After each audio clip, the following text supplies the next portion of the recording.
You have to understand something about human nature, especially when it comes to the avoidant personality. They are not afraid of words. They're not afraid of arguments, debates, or even long, emotional explanations. In fact, that's where they thrive. When you overtalk, when you pour your heart out, when you beg for clarity, you're actually giving them control. Why? Because the more you speak, the more predictable you become. The more you explain, the more they can step back and say, "See, I knew you'd react that way." But silence is the one thing they cannot master, and it's the one thing that terrifies them to the core. Think about it. We live in a world addicted to noise. Notifications, messages, endless conversations. We're conditioned to respond. We're conditioned to explain ourselves. And the avoidant counts on that conditioning. They expect you to fill the silence with your words so they can keep running, keep distancing, keep avoiding responsibility. But when you step out of that game, when you deliberately say less than necessary, you flip the entire dynamic. Your silence becomes the loudest voice in the room. Psychologically, silence is not empty. It's loaded. The human brain is wired to complete unfinished patterns. If someone leaves a sentence hanging, your mind scrambles to finish it. If a story is missing an ending, your mind keeps working until it finds one. That's what happens to the avoidant when you go silent. Every word you don't say becomes an echo in their head. They replay conversations, they wonder what you meant, they second guess themselves. And the most dangerous thing for an avoidant is not you talking, it's them thinking. Because here's the truth, the avoidant's biggest fear is intimacy. Closeness feels suffocating. Vulnerability feels like danger. So they create distance to protect themselves. But when you don't chase, when you don't explain, when you don't rush in with 100 words to fill the space, you leave them alone with the very thing they're trying to escape, themselves. And for the first time, they feel the silence pressing in. They start asking questions they can't run from. Why aren't they calling me? Why aren't they chasing? Why am I suddenly the one thinking about them more than they're thinking about me? That's when the game changes. Philosophically, silence has always been a form of power. The Stoics said, silence is a source of great strength. Kings, leaders, warriors. They understood that when you speak less, every word carries more weight. The avoidant doesn't understand this. They're waiting for you to overreact because that keeps them safe in their identity. But silence disrupts that identity.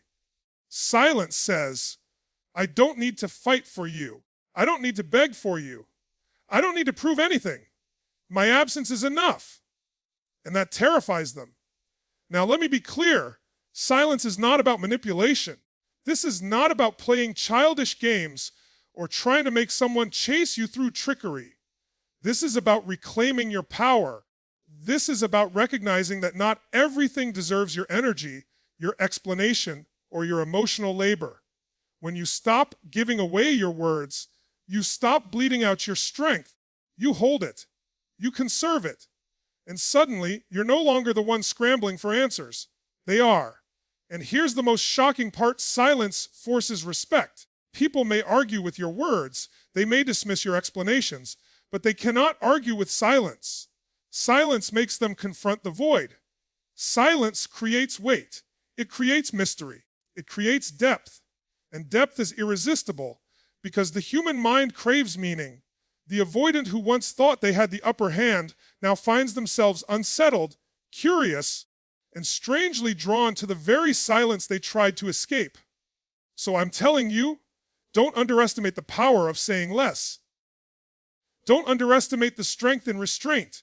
Every time you feel the urge to over-explain, to chase, to break the silence, remind yourself the silence is speaking louder than you ever could. The silence is your boundary. The silence is your weapon. The silence is the one thing they cannot ignore. And when the avoidant feels that silence pressing in, they realize something they never expected. They're no longer in control. You are. Because in the end, silence doesn't just protect your dignity, it terrifies the avoidant into seeing your true value. One of the most common mistakes people make with avoidance, and honestly, in relationships in general, is over-explaining. You know exactly what I mean. You feel unheard, so you explain yourself again, but this time louder. You feel misunderstood, so you go into detail, hoping that if you just use the right words, the other person will finally get it. You feel rejected, so you justify, rationalize, and pour everything out because deep down, you think more words will equal more clarity. But with an avoidant, that's the exact trap they want you to fall into. Why? Because over-explaining is weakness. It signals desperation. It's a form of pleading. And the human brain is wired to devalue what begs for attention. When you give someone 10 paragraphs of justification, you're not being heard, you're being dismissed. They tune out, they roll their eyes, and they label you as needy or too much. It's not because your words lack meaning. It's because you've given away your power by flooding them with excess. Brevity, on the other hand, is power. Think about it. History remembers short, sharp statements, not long-winded explanations. I have a dream. Vini, vidi, vici. No man has a right to be idle. These statements cut like lightning. They're unforgettable because they are brief. They demand attention without begging for it. And when you deal with an avoidant, that's exactly the kind of energy you need to embody. Psychologically, the avoidant thrives on distance. The more you talk, the more distance they feel they need to create. The more you explain, the more they retreat, because your words overwhelm them and give them the perfect excuse to withdraw. But when you cut your words down, when you choose silence over explanation and brevity over justification, you force them into a corner. They can't dismiss it. They can't drown in it. They're left to sit with it. And that discomfort creates impact. There's also a philosophical angle here. Over-explaining is a form of control. When you're explaining yourself to death, what you're really doing is trying to control how the other person sees you. You're trying to force them to understand, to validate, to reassure you. And the more you try to control someone else's perception, the less power you actually have. Brevity is the opposite. Brevity is surrendering control and stepping into strength. It's saying, here's my truth. Take it or leave it. And that's magnetic. People respect clarity. They're drawn to certainty. And when you embody that, you stop being the one who chases approval and become the one who commands it. This is why avoidance gets so thrown off when you stop over-explaining. They expect long texts, emotional paragraphs, desperate clarifications. But when you cut it down, when your yes is simply yes, and your no is simply no, it shakes them. It's no longer predictable. It no longer gives them the ammunition they rely on to keep you in the weak position. Suddenly, the person they thought they had figured out becomes the person they can't stop thinking about. You see, every unnecessary word drains your value. Every unnecessary explanation dilutes your message. The less you say, the more weight each word carries. This is true in love, in leadership, in life. And this is why I tell people all the time, when you stop over-explaining, you stop leaking power. You conserve it. You hold it. You let your presence and your decisions speak louder than your paragraphs. And here's what happens when you live this way: people listen differently. They lean in. They take your words seriously. They no longer dismiss you as noise. They realize that when you speak, it matters. And that's when you shift from chasing validation to commanding respect. So don't waste your breath. Don't bleed your energy into explanations that fall on deaf ears. Don't try to convince someone who isn't ready to hear. Cut your words down. Make them sharp. Make them intentional. And let silence fill in the rest. Because in the end, the avoidant may ignore your paragraphs, but they will never forget the one sentence that carried all the power. Human beings are wired for curiosity. We crave what we don't fully understand. We are drawn to what feels just out of reach. And when it comes to avoidance, this truth becomes even more powerful. They live in a world where closeness feels threatening and distance feels safe. But here's the paradox. They are magnetically pulled toward mystery. The less they know, the more they think. The more they wonder, the more they chase. And this is why mystery doesn't just attract them. It creates obsession. Think about the most captivating stories you've ever heard. The ones that stay with you are never the ones that gave you all the answers up front. They're the ones that left you hanging, the ones that forced you to think, the ones that pulled you into the unknown. That's what mystery does. It keeps the mind looping, searching, obsessing. And when you learn how to embody mystery in your interactions with an avoidant, you shift from being the pursuer to being the pursued. Now, mystery doesn't mean manipulation. It doesn't mean playing games or pretending to be someone you're not. True mystery is restraint. It's knowing that not every detail of your life, your emotions, or your thoughts needs to be spilled out. It's allowing space between what you reveal and what you hold back. Because when you hold back, you create tension.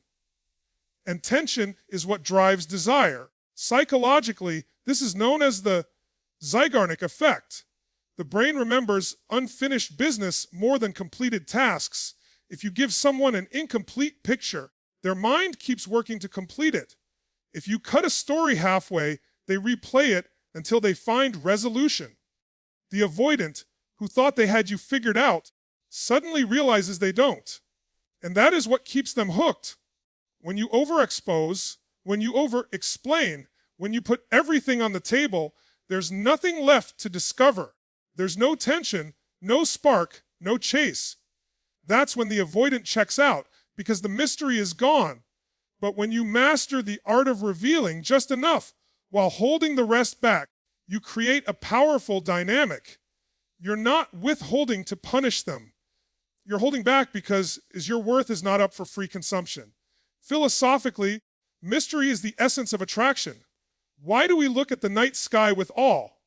Why do people travel to unexplored lands? Because the unknown is compelling. The unknown demands attention. When you embody mystery, you become the unknown. You become the unanswered question in the avoidant's mind, the missing piece they can't solve, the story they can't stop replaying. This is why so many people struggle. They think love means transparency without boundaries. They believe if they just open everything, the avoidant will finally see their value. But what actually happens is the opposite. When you give everything, you give away the tension that creates desire. And without tension, there's no pull. Mystery brings the pull back. The avoidant who once thought they could keep their distance now feels the quiet pull of curiosity. What are they thinking? Why didn't they respond right away? Why don't I know what they're doing? Why do I feel like I'm missing something? And the more those questions pile up, the stronger the obsession grows. And here's the beauty of this. You don't have to try to manufacture mystery. You simply have to stop oversharing, stop explaining, stop giving everything away before it's earned. Live your life. Cultivate your own depth. Be someone who has a world beyond the relationship. And that world, that life, that energy, it becomes the mystery. It becomes the magnet. So don't fall into the trap of overexposure. Don't think that handing someone the entire map will make them treasure the journey. Let them wonder. Let them earn. Let them chase. Because mystery is not just attraction, it's leverage. And when you use it wisely, the avoidant who once ran from closeness will find themselves running toward you, driven by an obsession they don't even understand.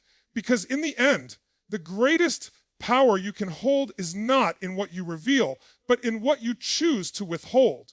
When you enter a dynamic with an avoidant, you have to understand that every word you give away is currency.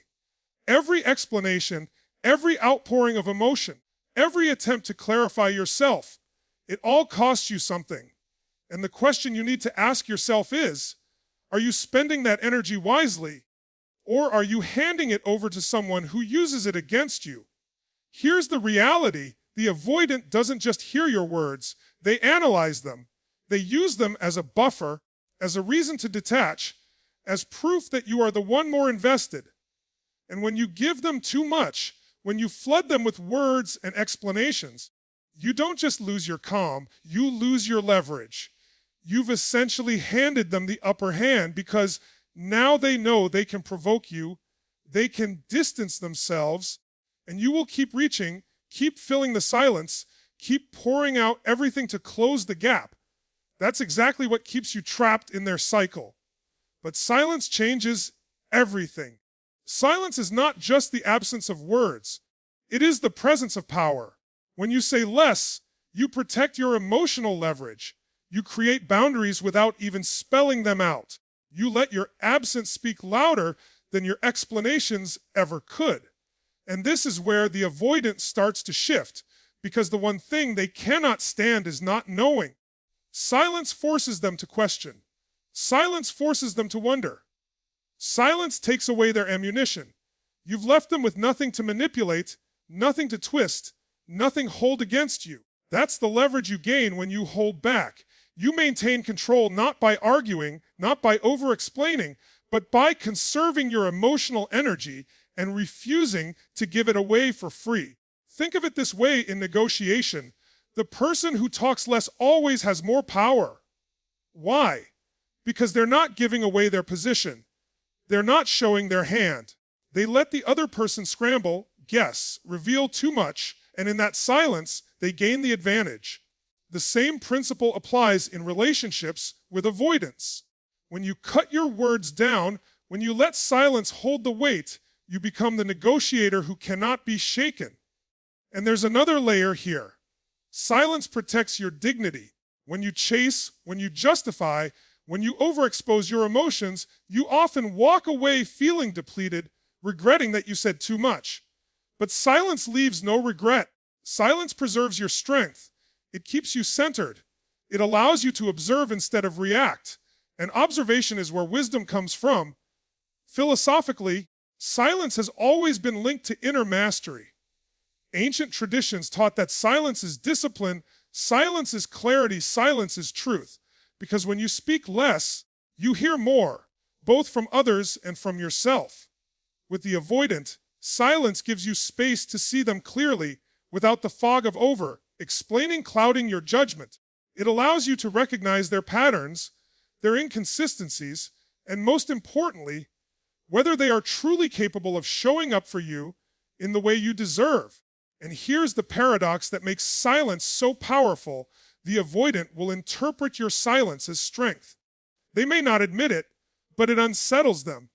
They expect you to chase, they expect you to explain, they expect you to keep pouring. But when you hold back, when you protect your emotional leverage, you flip the dynamic. Now they're the ones asking, why are they so calm? Why aren't they reacting? Why do I suddenly feel like I'm losing control of this connection? That shift is not only powerful, it's necessary. Because at the end of the day, your emotional leverage is your lifeline. When you protect it, you protect your peace, your dignity, and your power. When you give it away through endless words, you drain yourself and feed into the avoidance cycle. But when you choose silence, you remind them, and yourself, that your worth does not depend on convincing, chasing, or pleading. So remember this, every unnecessary word weakens your position. Every moment of silence strengthens it. And the one who can remain silent in the face of provocation is always the one who holds the power. One of the most powerful truths you must understand about human behavior is this: people do not change when you keep filling the silence for them. They don't reflect when you're constantly explaining, constantly reaching, constantly softening the blow of their avoidance. They only begin to face themselves when there is nothing left to distract them, when you create space. And for the avoidant, that space is not just uncomfortable, it's transformational. The avoidant is an expert at running from intimacy, running from vulnerability, running from responsibility. And here's what happens when you keep chasing them. You give them an escape route. You become the noise that drowns out their self-awareness. Your words, your justifications, your attempts to fix the relationship, they become a shield they hide behind. They can point at your intensity and say, "See, this is why I pull away," instead of actually looking at themselves. But the moment you stop, the moment you step back and create real space, the game changes. Suddenly, there's no shield. Suddenly, there's no endless dialogue they can hide behind. All that's left is silence, and that silence becomes a mirror. For the first time, they have to look at themselves. They have to face the emptiness they feel. They have to confront the fact that the very distance they thought would protect them has now become the thing that isolates them. Psychologically, this is powerful because it taps into a deep human need, the need for connection. No matter how avoidant someone is, no matter how much they run from closeness, they cannot escape the truth that every human being is wired for intimacy. We are social creatures. Our brains are designed to bond. When you create space, you awaken that wiring. They may resist it at first, but over time, the absence of your presence forces them to acknowledge just how much they relied on you, even if they never said it out loud. And here's where the shift happens. That space creates accountability. Without your constant presence to absorb the emotional tension, they're left holding it. Without your words to justify the dynamic, they're left confronting their own behavior. And in that silence, they start asking the questions they've been avoiding for years. Why do I push people away? Why do I feel empty when I get the distance I wanted? Why does their silence bother me more than their words ever did? Philosophically, this is the law of contrast. You cannot value warmth without cold. You cannot value light without darkness. And you cannot value connection without the experience of space. By stepping back, you create contrast. You give the avoidant the gift of absence. And in that absence, they begin to realize what presence truly meant. Now, this doesn't mean space is a guarantee that they'll change.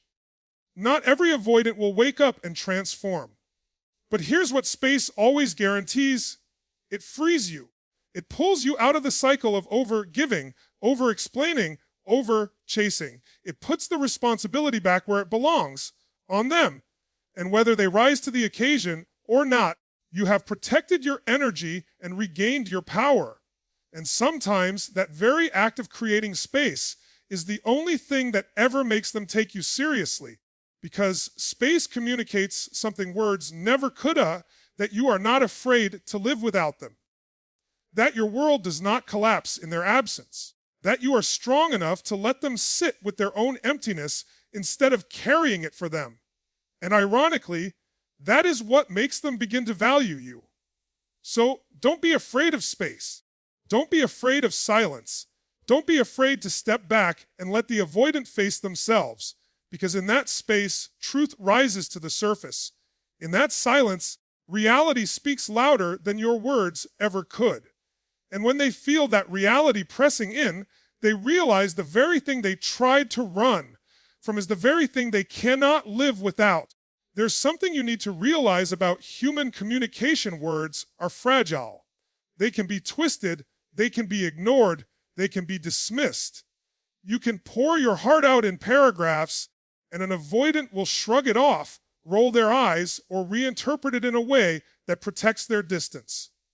That's why arguments never change them. That's why explanations never land the way you hope, because words are easy to escape. But silence cannot be ignored. Silence cannot be twisted. Silence cannot be erased. Silence is permanent. It lingers. It echoes in the mind long after the moment has passed. And for the avoidant who thrives on avoidance, silence is the one thing that cuts through all their defenses.